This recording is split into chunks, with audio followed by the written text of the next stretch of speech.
That vine rope could be useful.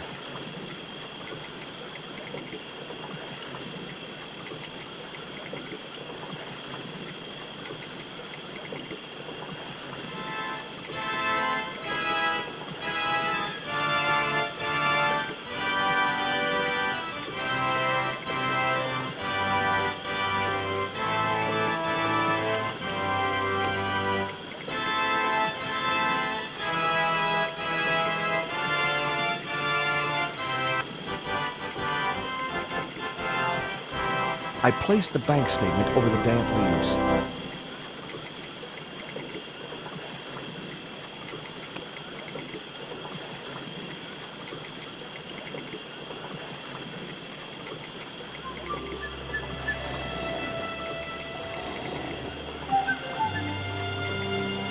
As I held the fetish to the iron rim of the wheel, a shower of sparks cascaded onto the leaves.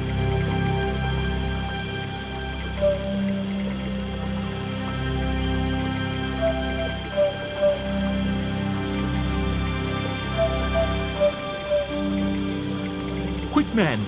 Put out that fire! I've got a sick woman up here! Sorry, Father, but I needed to attract your attention.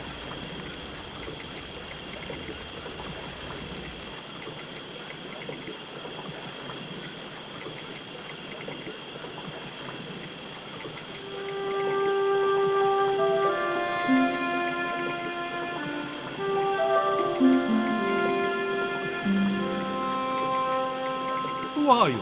And what do you want? My name is Stobart, George Stobart. I'm Father Hubert. I don't suppose you speak French. Huh? Why do you want to know that? I found a young woman with a fever by the river this morning. The poor girl is close to death, and there's nothing I can do for her but pray. I don't understand her, but I think she's speaking French. Hang on. That must be Nico.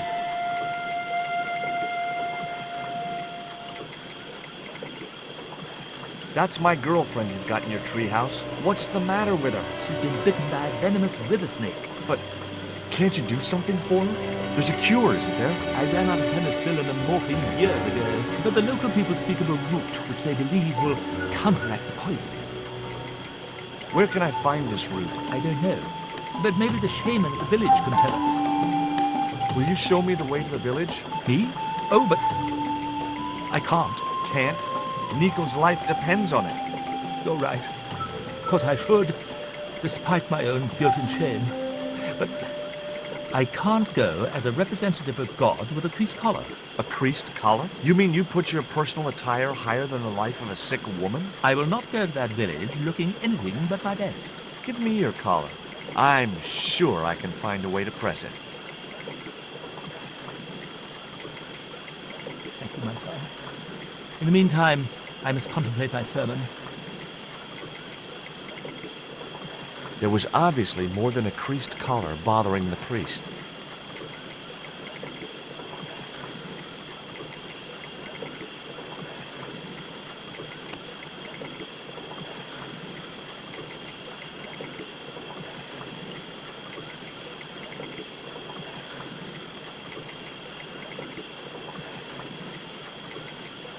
The vine provided a drive belt to connect the two stones.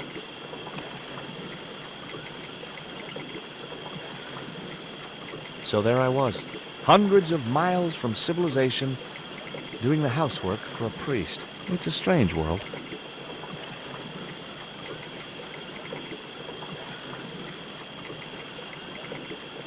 It was heavy. I guess that was intentional.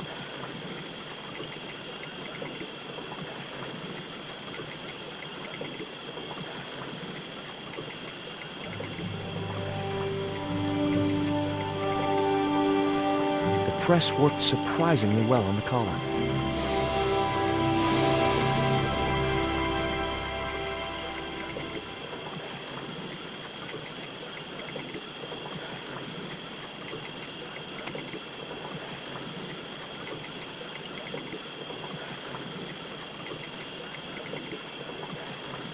Here's your collar, Father.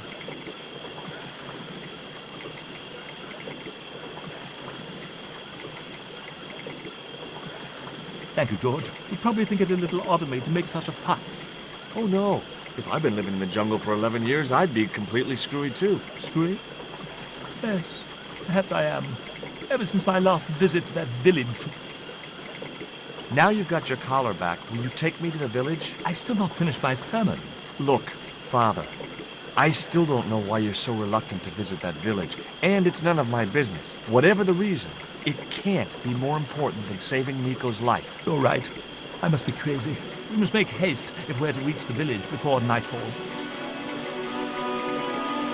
By the time we reached the village, it was sunset.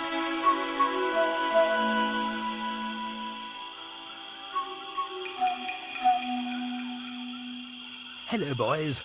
Glad to see you're still wearing the underpants. What? They're the best Christmas present we ever had, Father. Mine are too tight.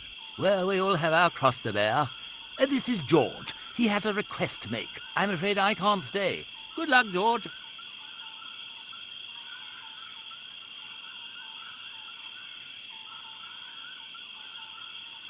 That's a relief. I never feel comfortable with him about. Me neither. These damn pants keep riding right up my butt. So, what do you want? My girlfriend has been bitten by a snake. So, everyone in my family has been bitten by snakes. I was bitten by a dormouse once. She's real sick. I hoped your wise man might have medicine. Wise man? You must have the wrong village. Are you going to stand by and let my girlfriend die? Of course not. What do you think we are, savages? We'll start the preparations for a cremation feast. Father Hubert said there was a wise man in the village who could help me. Ooh, he must mean the old man, the shaman. I'd like to see the shaman, please. You can't just go walking in there and demand to speak to the shaman. Why not? You have to observe the protocol. The shaman demands tribute. Tribute? You mean like a gift? That's right. The eternal question. What do you give a man who has everything? Here, he'll like these biscuits. If you say so.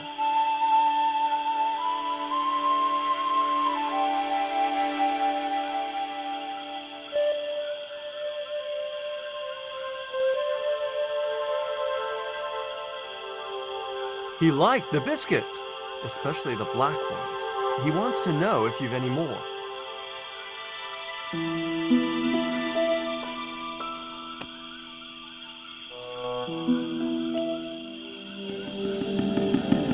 I put the Mayan stone in the empty box.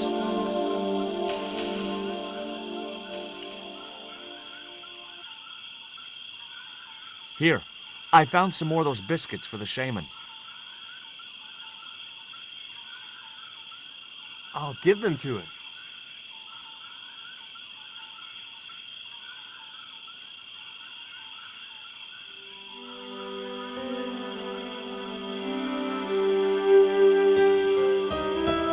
The shaman wants to talk to you. I hoped he would.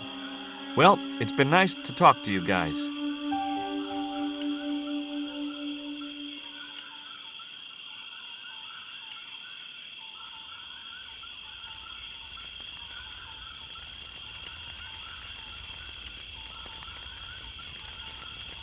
Hi, my name's George Stobart. Please, sit down. Welcome, George. Thanks. It has long been foretold that a white man would bring the coyote stone to this village. Why is Father Hubert so reluctant to visit the village? I don't know. He used to come here a lot, but then he just stopped. You'd think he'd want to spend some time with his kids. My girlfriend's been bitten by a snake. And you want me to heal her? That's the idea. Can you do it? I'm not sure. My gums aren't what they used to be. Listen, my girlfriend's in a coma. Please, old man, give me the root. What root? Father Hubert told me of a root which could cure the bite of the river snake. There's nothing sacred with these people. That was our secret, known only to members of my tribe. If that root is my chance of saving Nico's life, then I want it. Fast. There is time yet, George Stobart. Time to learn why you were called here. Fine. If I listen to your story, then will you give me the route?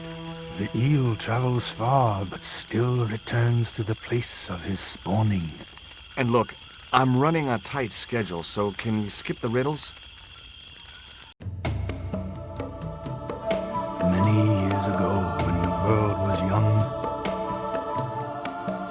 the great god and king Quetzalcoatl was defeated by trickery and deceit.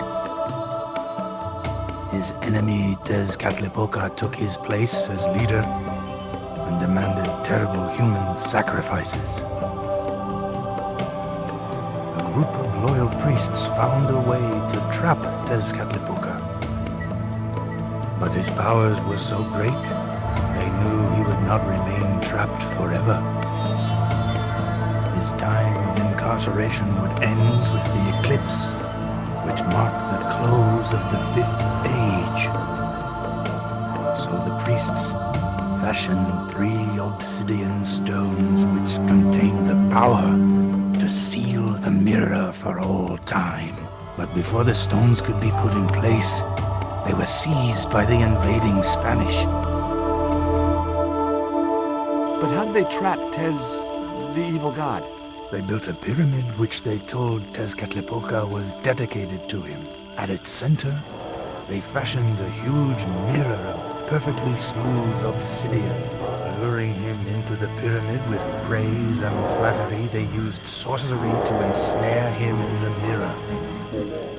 What happened to the stones? They were taken by the Spanish to the coastal town that is now called Quaramonte City. Only 1 stone reached Spain. The other 2 fell into the hands of buccaneers. The Jaguar stone was captured by an English captain, El Draco.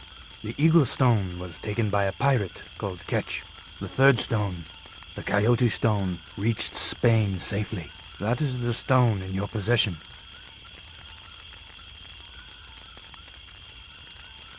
Tell me more about the Eagle Stone. The stone was loaded onto a galleon with many valuable artifacts plundered by the Spanish.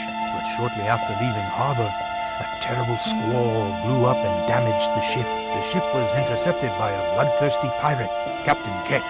Ketch made short work of overpowering the crew, stealing the treasure, and sinking the Spanish ship. Tell me more about the Jaguar Stone. Many centuries ago, the port of Quaramonte was entered by a ship flying Spanish colors. The captain, the man known as El Draco, sent soldiers ashore.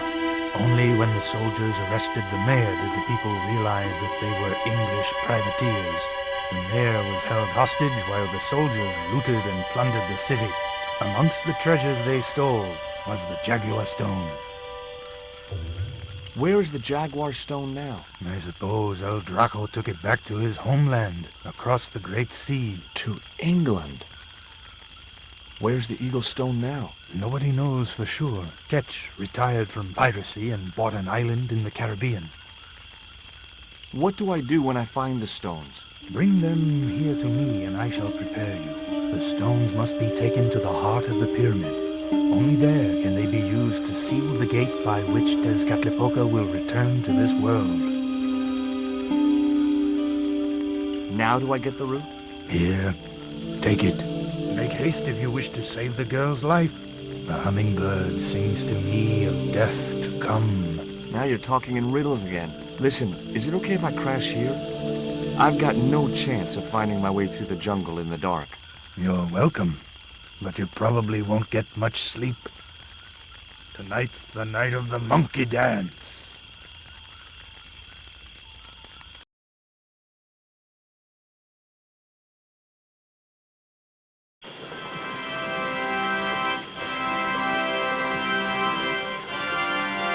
I left the village at dawn and stumbled back through the jungle in a post-party daze.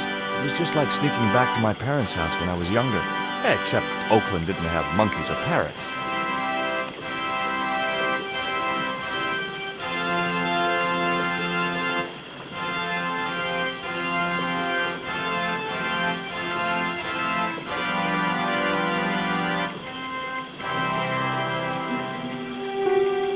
The cone was ideal as a makeshift container. As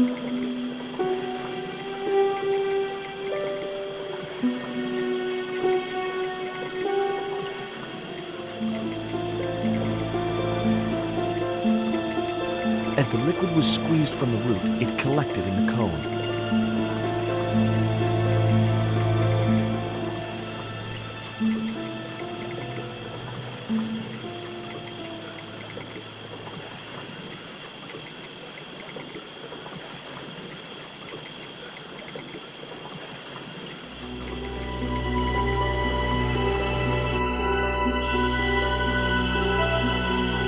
Look, Hubert, the antidote. Well, what are you waiting for? Give it a go, quickly.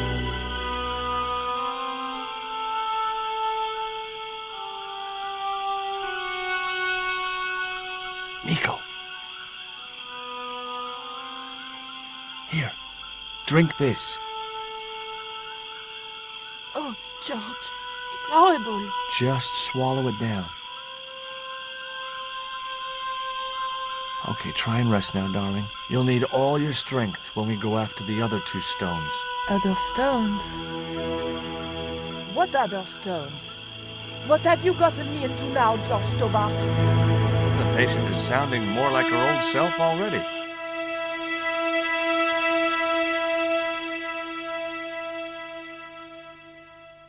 Nico recovered quickly from her fever. To save time, we decided to split up and look for each stone independently.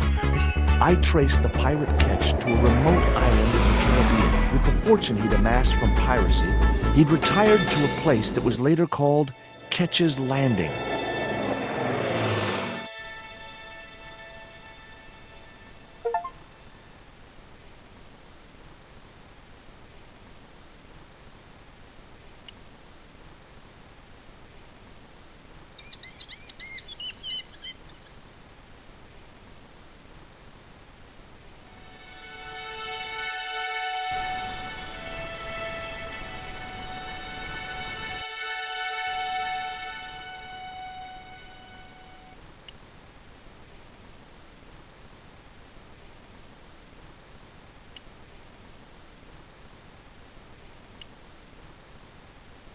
I just had to sneak a look at those plans.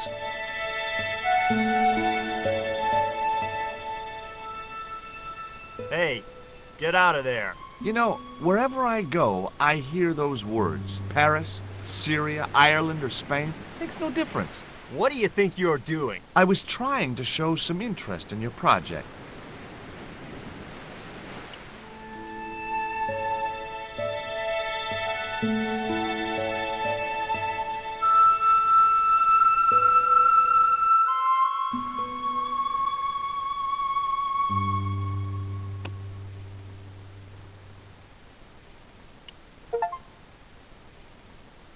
The cat looked at me as if to say, "Why have you brought a dead worm halfway around the world?" I had no answer.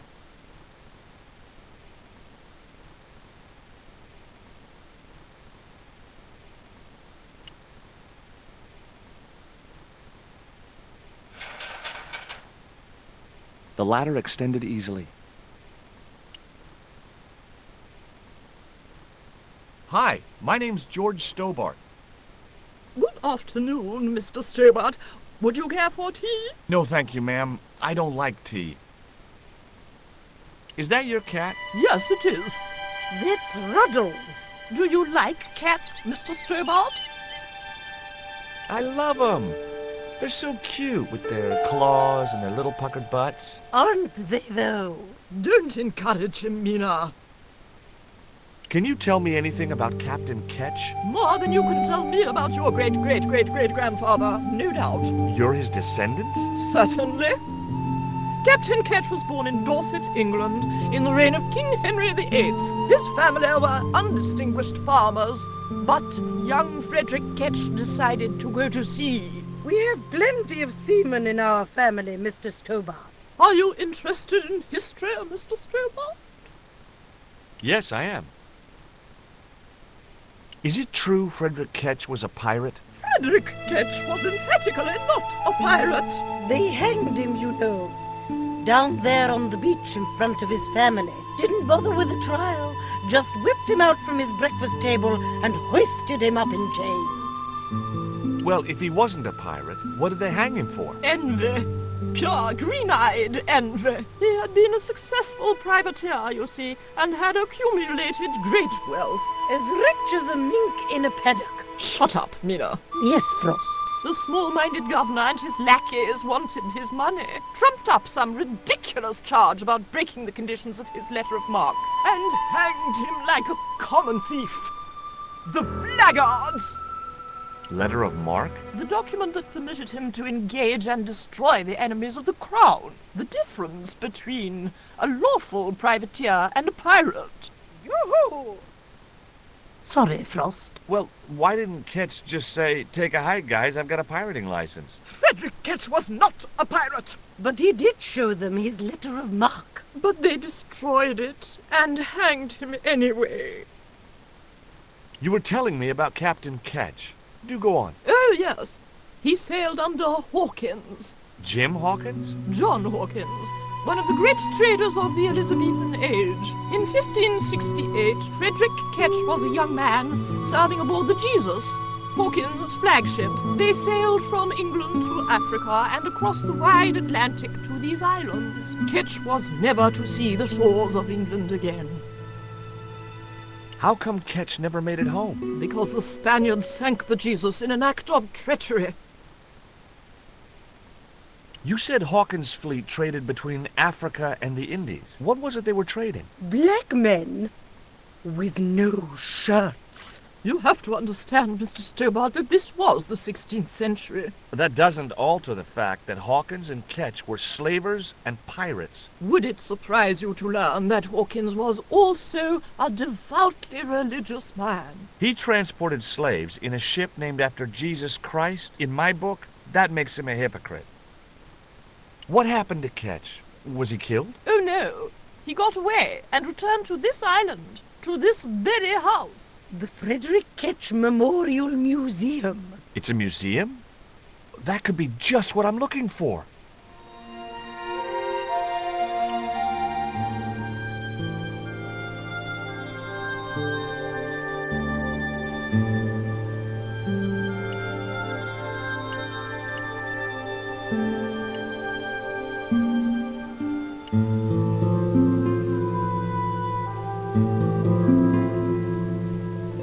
Hi, is this Ketch's Landing? Yeah, man. You want to buy some fish? Nah, I don't like fish. What's your name? Rio. It means river. What about you? George. It means, well, it's just a name. No school today? No, sir.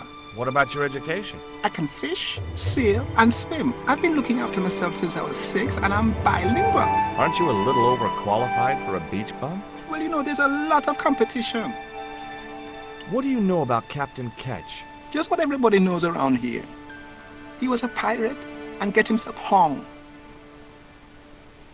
Do you know anything about a forthcoming eclipse? No, but that explains why the weather's about to get real bad. Rio, it's a beautiful day.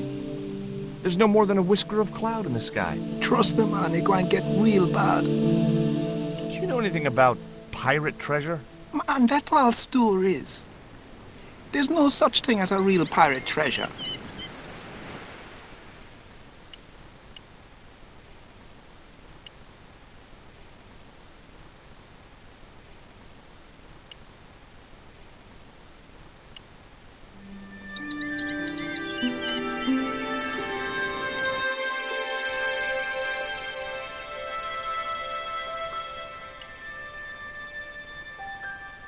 Hi, Puss. Want to play?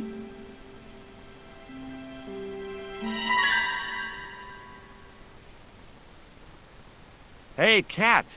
Watch where you're putting those claws.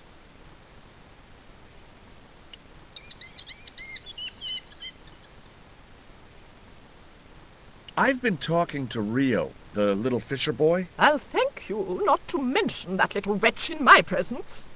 Dirty little whelk. Nasty fishy boy. That will do, Mina. I gather you don't have much time for the little boy. That child is a delinquent, Mr. Stobart. Yeah, well, he's only, what, 11, maybe? A knave with one hand on the tops. What is it about Rio that you don't like, Miss Frost? Well, once upon a time, he and Emily... Be quiet this instant, Mina. What can you tell me about Emily? Emily? What business can she be of yours? Her parents were killed in a typhoon. We, as her only living relatives, took it upon ourselves to raise the child. It's good to know Charity isn't dead. Oh, but she is. Washed overboard in the typhoon. Mr. Stobart wasn't talking about Emily's mother. He was being sarcastic. What else can you tell me about Emily? How dare you pry into our family in this way? I refuse to answer any more of your impertinent questions.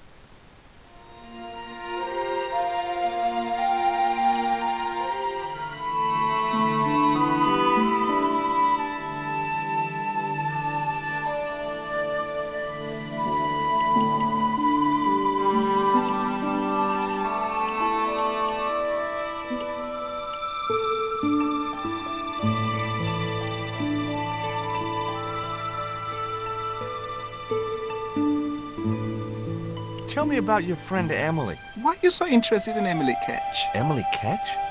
A descendant of Captain Ketch, the pirate? Yeah, Well, it doesn't bother you? why should it? We don't responsible for our ancestors.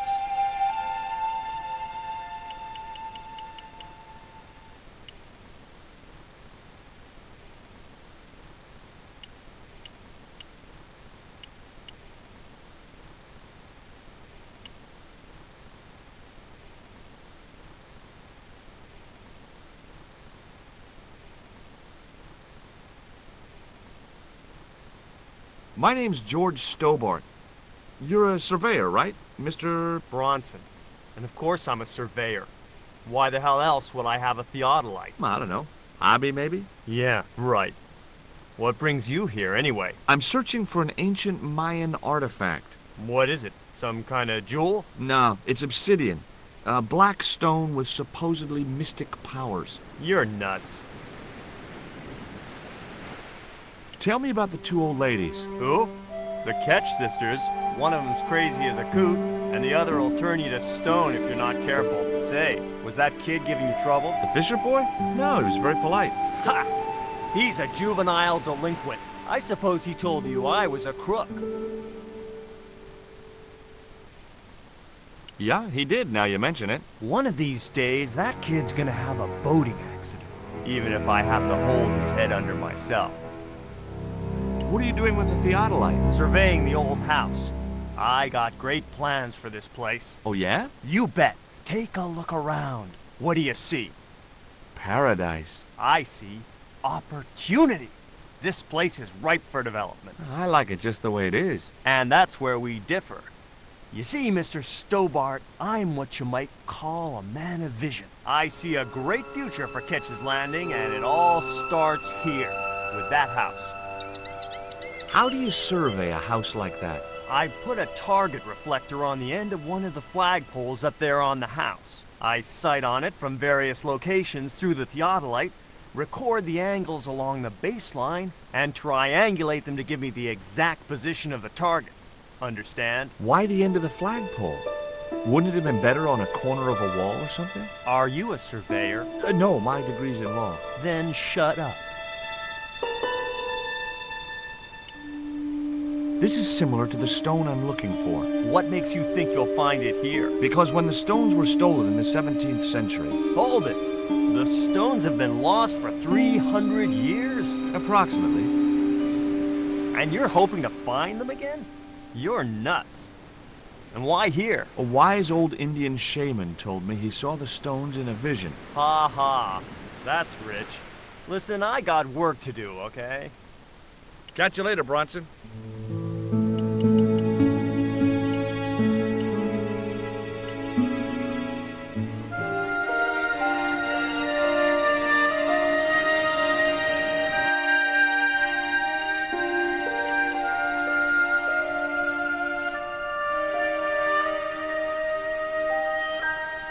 It was locked. house is closed. How come? It is undergoing refurbishment. Oh, of course. This must be the place Bronson's surveying. The intention is to prepare the museum for the new century. The Frederick Ketch Memorial Museum. It would look nice in neon. A museum for a pirate? There was a stony silence. As I have already told you, sir, he was not a pirate. It's precisely this sort of vile misrepresentation that Mr. Bronson is seeking to rebalance. Oh? How? Mr. Bronson has kindly agreed to undertake the museum's refurbishment at a very reasonable price. He understands the importance of a sense of history. Funny. That's not the impression I got of Bronson at all. He also understands spherical geometry. Mina? Well, he does. Listen, ma'am.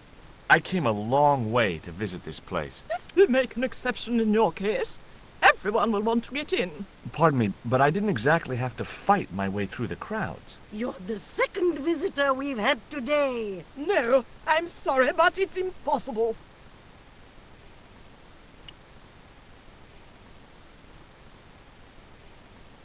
You're really fond of that cat, aren't you? He is our companion and our solace. I thought about catnapping the little monster until they let me in, but it wasn't my style. Maybe there was some other way I could use their affection for the cat to get me into the house.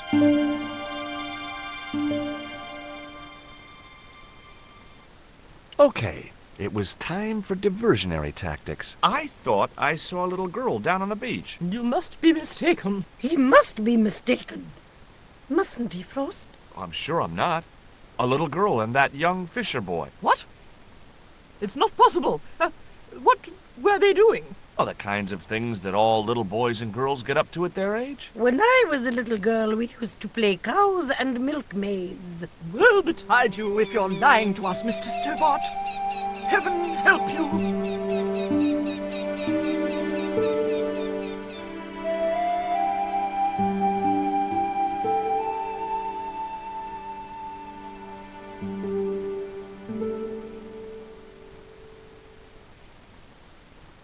With a creak of ancient corsetry, the sisters sailed majestically over the distant horizon.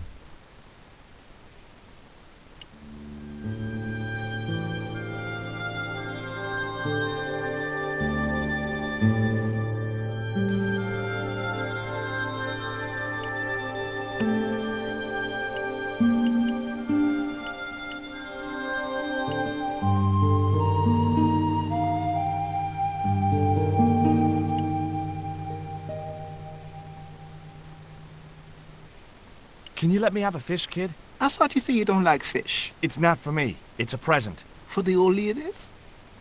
Well, it makes a change from flowers and candy. No, it's for their cat. Okay.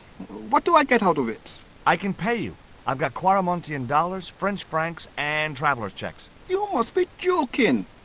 The nearest bank is 3 islands away. Is this worm worth a fish? Could be good bait. How did it die? I think it drowned in tequila. Just like my Uncle Gabriel. Yeah, I'll have that. Okay, I'll get you a fish. It might take a while though.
How come the old ladies closed the museum?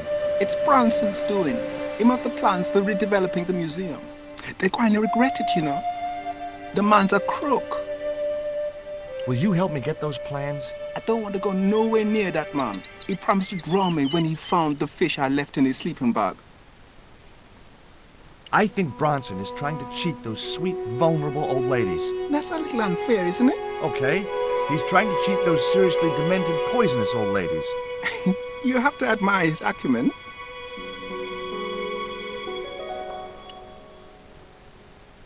Did you see the weird sisters come by here? Did I? They look madder than usual, so I hide until they're gone by. Just as well. They thought you were playing with Emily. Boy, were they steamed. Emily, you're madder than them. No luck with the fish? No, man. They don't want bite. That's 'cause they know there's a storm brewing. Storm? I don't think so. Hey, I caught a bite. You have? It's a big one. A real big one. Reel him in, Rio. Jeez, it must be a whale or something.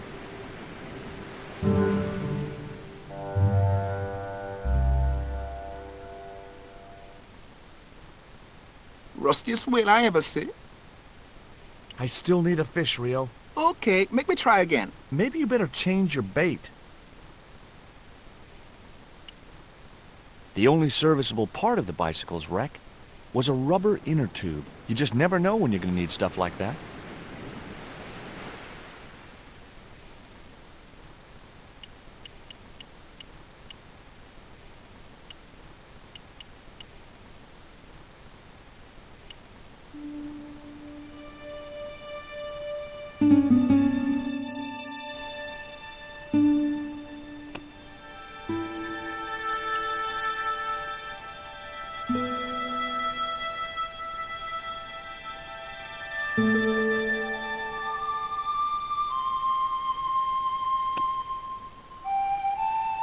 I put my lucky lump of coal in the catapult. Took aim. No! My lucky piece of coal vanished into the distance. It looked like it was going into orbit.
There's a fish, my man. I can't put it in my pocket while it's flapping about like that. No problem.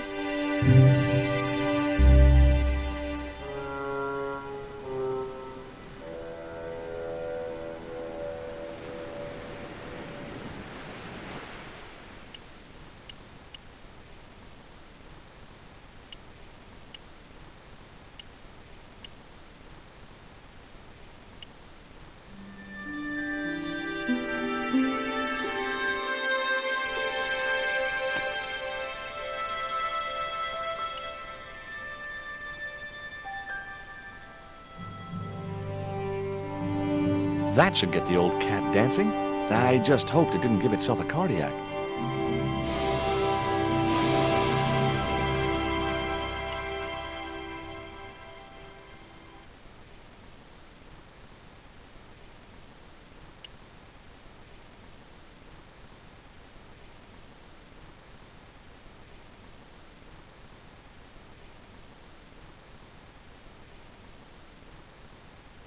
I didn't have a flag on me, so the flagpole would have to stay bare.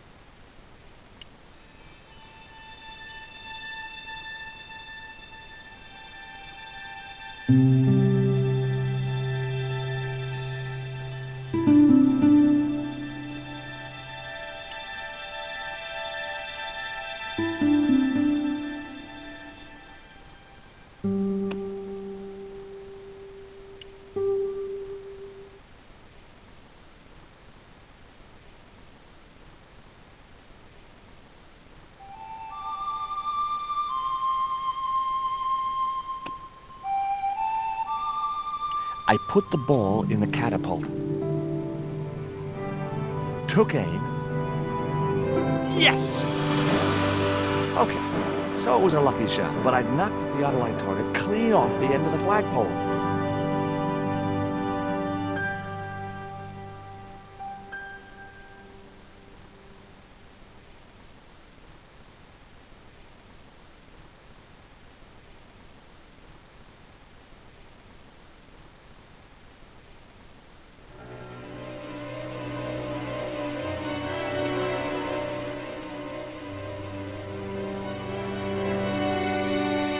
What the hell's going on here? Hi, Bronson. Nice to see you, too. You again. Have you been screwing around with my theodolite target? Where is it? I had to climb out of the window to put that one on. Damn it, I'm gonna have to go through all that again. Not this time. The house is locked up and the sisters aren't here. Hell's teeth! I'll have to put the spare target on the other flagpole. A whole morning's work wasted. I'm gonna fix all this and then I'm gonna fix you, you hear? Yeah? Fine. I'll be waiting.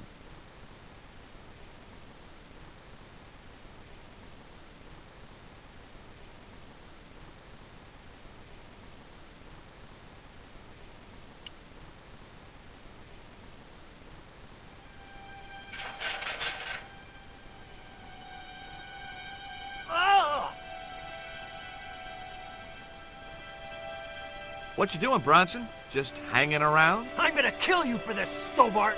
Get me down from here! What, so you can kill me? Gee, you talked me out of it, Bronson. I felt a little guilty about leaving Bronson up there, but not much, obviously. The marker was a bright, shiny thing, and I have a weakness for bright, shiny things. It wasn't going to be much use without the theodolite, though.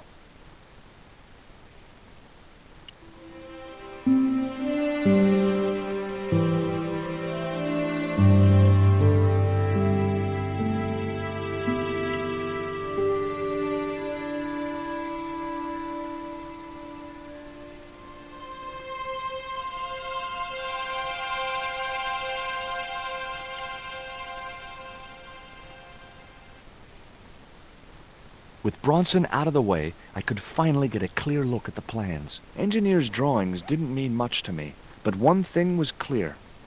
These plans were for a 5-story, 200-roomed, luxury, pirate-themed hotel. Another stain on the bedspread of paradise.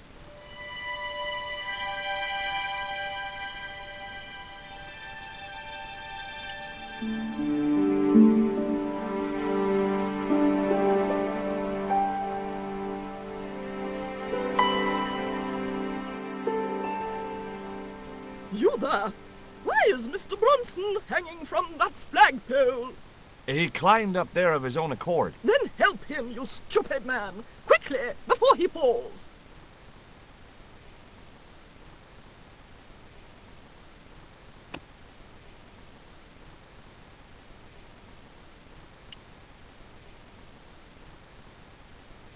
Here, Bronson's plans.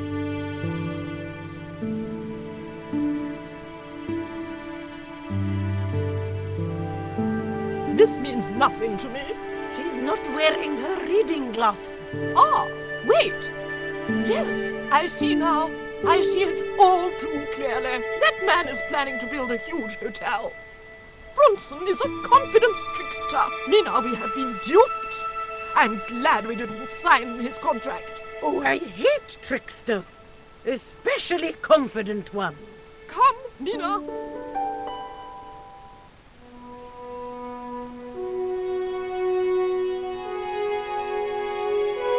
Mr. Bronson, you may consider yourself persona non grata. Yes. Cave Canum. Kindly disentangle yourself from our flagpole and eject yourself from our property this very minute. Disentangle. Eject. Hey, cut that out, you crazy old bat! How dare you!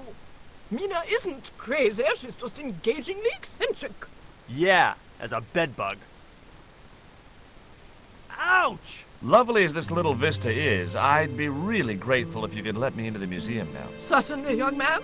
We are most grateful to you for exposing this scoundrel, Mina the Lock.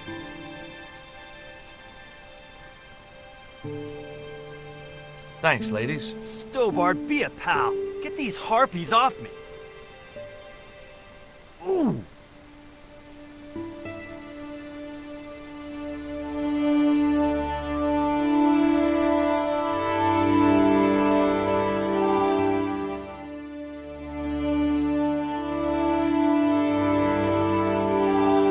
While George was basking in the sun-drenched Caribbean, I went to London. It was a long shot, but I thought I'd start my search for the Jaguar stone at the British Museum.